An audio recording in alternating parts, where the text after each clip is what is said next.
Jovens e velhos santistas, se tudo der certo neste sábado, a gente, no pré-jogo, volta à nossa programação normal, né? Tá quase tudo pronto para o nosso esquema de gravação aqui dos nossos vídeos, das nossas lives. Infelizmente não deu para fazer a live do Canal 10 essa semana com o Henrique Farinha. Se tudo der certo, segunda-feira estaremos de volta. E neste sábado, repito, no pré-jogo, também é com o nosso esquema normal, tá bom? É, Estou gravando ainda nesta sexta-feira, o relógio não virou, né? Estou gravando pertinho da meia-noite, porque a semana foi puxada e eu de olho no noticiário do Santos. Teve algumas coisas que eu pensei em gravar, mas aí já não era mais novidade. Eu até vou dar um pitaco nesses assuntos aqui. Na verdade, estou aqui passando mais para dar uma satisfação para vocês, dizendo, estou aqui, viu? Não abandonei, não. É porque realmente foi uma semana complicada e essa questão técnica também, que está 99% resolvida, deu uma atrapalhada, né? Então, prometo ser um conteúdo rápido para vocês, para retomar, né, como eu disse, neste sábado, a programação normal. Em nome de Peter Leandro e Dani Haddad Fisioterapia, também a Osteria Santos Sabores e a Isatec Informática. Peço para você que chega agora ao canal para que se inscreva, ative as notificações, deixe o like, que também é importante. Se você quiser, também pode se tornar membro do canal. E o nosso Pix canal10sfc@gmail.com são os nossos recadinhos tradicionais e em breve completos aqui no canal 10, tá bom? Vamos lá, o que teve de importante nesta sexta-feira? Bom, primeiro as sereias venceram, né? O Atlético Mineiro na Vila Belmiro, 1-0, né? Acho que foi 1-0, né? Tô tão maluco que eu vi um gol, né? No Campeonato Brasileiro da Série B, da segunda divisão feminina, né? Qualquer coisa, se eu tiver errado, eu coloco na descrição do vídeo aí o placar certo. Que mais? A bruxa solta. Bruxa solta. O Santos está numa energia muito ruim, né? Impressionante como a energia, para você que é mais espiritualizado como eu, vocês percebam, quando o Neymar chegou, todos fomos tomados por uma confiança muito grande. E a própria figura do Neymar, ele exala essa energia positiva para os jogadores, para a torcida e tal, né? Quando ele começa a jogar, faz gol e tal, o Santos chega ao mata-mata do Campeonato Paulista, a gente fica com aquela sensação de que agora vai. Só que o Neymar se lesionou, voltou, lesionou de novo, tanto é que foi quando o Santos voltou a vencer, mas tem tanta coisa ruim acontecendo que a energia do Neymar não é suficiente para ajudar. Por exemplo, o Santos aumentou a sua dívida. O Santos tem uma folha de pagamento hoje muito maior do que tinha no passado. O Santos comprou um jogador por 11 milhões de euros, o Roleiser. Contratou o Tassiano por 4 milhões e meio de euros. E está no noticiário porque está devendo para o Cuiabá, né? O Santos está no noticiário porque fez um contrato com um treinador estrangeiro em que vai ter que pagar 12 milhões de reais para ele. E não adianta ficar com raiva do treinador, porque assim, nós aqui somos santistas.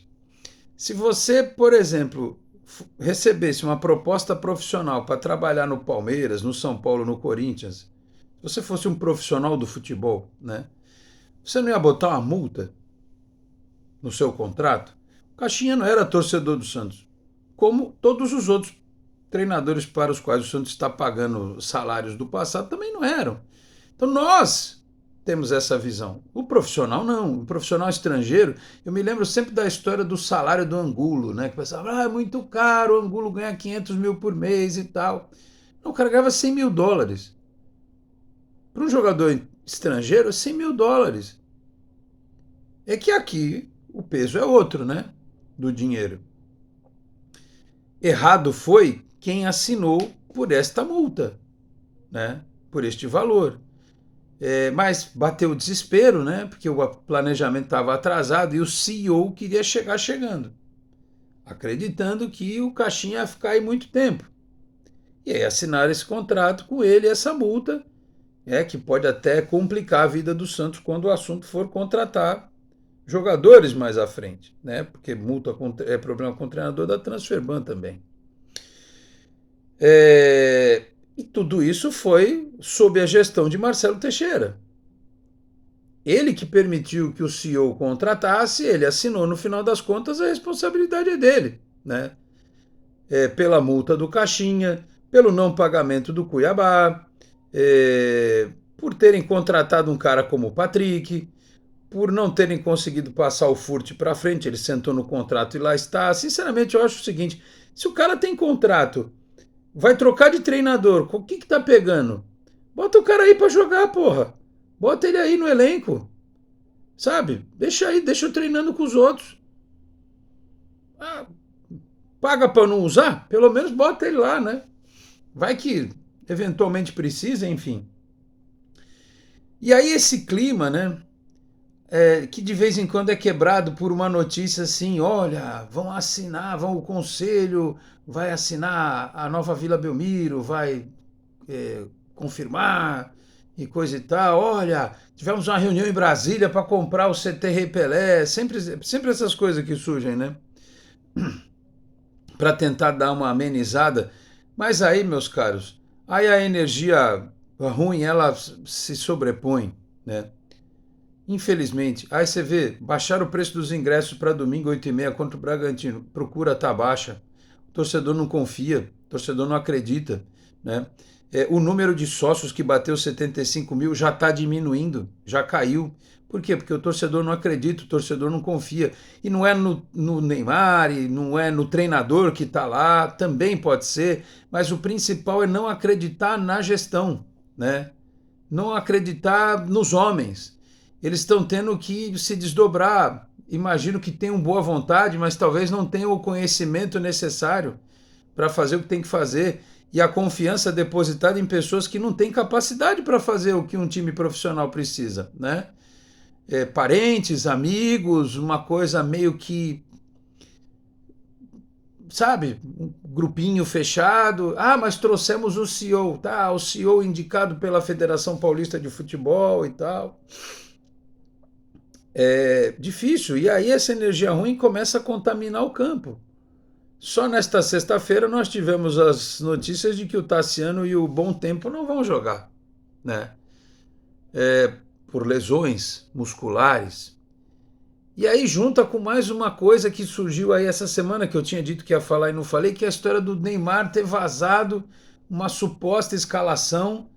Aliás, o Luizão de lateral direito, ou de zagueiro pelo lado direito, eu já tinha falado aqui que se o São Paulo chegasse era capaz de inventar de lateral direito. Mas pelo jeito vai ser terceiro zagueiro mesmo, né? Até para botar uma velocidade ali atrás, né? Que o Luizão pode ser que não tenha a qualidade necessária, mas pelo menos ele é um zagueiro rápido. Luizão, Gil e Zé Ivaldo. E aí vai jogar com um ala, que seria o Bom Tempo, mas que no final das contas vai ser o Gabriel Veron, que também não sei se é o ala que o Santos precisa, porque ele também está com a caixa meio carregada, né? Aí Veron, Escobar, Schmidt, que renovou o contrato por 2 anos, renovaram notícia do dia, renovaram o Kevson e Schmidt por 2 anos. O Kevson é jovem, o Schmidt, 2 anos de contrato a mais, deve ter tido um reajuste salarial, né? Imagino. Então, assim, aí o ataque Guilherme e Tiquinho, né? É porque o Barreal também machucou. Com o Roleiser no meio ali, né? Com o Pitu, com o Veron e com o Schmidt, enfim. É esse time aí para pegar o Bragantino, né? Sei lá, era melhor botar o Guilherme de ala direito, né? Ver a secretária de lateral e bota o David Washington na frente, sei lá, fazer alguma coisa diferente, mas o César Sampaio está tentando. E aí vazou, né? A história que era o campo que o Neymar tinha divulgado e tal. É o Neymar que está treinando o time. Aí vem aqueles blogueiros, aquelas blogueiras, aqueles colunistas, articulistas, influenciadores, jornalistas, sei lá, que odeiam o Santos e não sabem nem como é que chega na Vila Belmiro, não tem nem ideia do que é estar em Santos e ficam arrotando opiniões aí, porque é o Neymar, é o pai do Neymar que compra a bola e a tinta é o Neymar que escala o time. Sabe que conotação que dá de um clube sem comando, de um clube que não tem comando, em que tá todo mundo meio que pisando em ovos para poder fazer a coisa acontecer. Então, meus caros, eu citei vários pontos, nem sei se eu me esqueci de algum. E o Santos precisa ganhar do Bragantino, porque depois na quinta-feira, no feriado, tem o jogo com o CRB. Já imaginaram, o CRB foi aquele time que atrapalhou a nossa festa entre aspas, né? Do título da Série B. É Copa do Brasil, não dá para ter um resultado ruim aqui, que depois decide lá. E aí a diretoria não sabe, ia contratar o filho do Ramon Dias, né? Aí não se tem o nome, o César Sampaio tá aí, se ganhar ainda joga mais uma com o CRB e fica mais um pouco e tal. E estão entrevistando treinadores e nomes são prospectados, mas não resolve. Não resolve. Vão resolver quando? Se o Santos perder mais duas? Porque se ganhar mais duas, aí beleza, não procuramos mais ninguém, vamos de César Sampaio. Não há convicção. Não há convicção. E isso é um perigo muito grande quando não se tem convicção, né?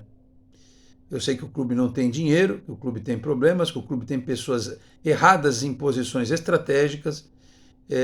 O papo de gestão é papo furado. A reconstrução está difícil de acontecer. Então, meus caros, a esta altura, a gente precisa pedir aos céus que pelo menos as nuvens da carga negativa sejam sopradas para longe da Vila Belmiro. Eu, como sou um sujeito positivo, otimista e acredito nas boas vibrações e nas boas energias, vou fazer a minha parte. Vou torcer, vou mentalizar positivamente, que é o que a gente pode fazer por hora, e esperar que os dirigentes do Santos sejam iluminados por algo superior, porque se depender da lógica, para não usar outro termo de alguns, vai ficar difícil a situação, tá bom? Como eu disse, neste sábado espero voltar aqui com toda a nossa parafernália ok, para gravarmos o nosso pré-jogo tradicional e quem sabe mais algum outro conteúdo, porque tem sempre muito assunto para tratar. Tá bom? Eu vou ficando por aqui. Muito obrigado a todos pela audiência, um grande abraço e até a próxima. Tchau, pessoal.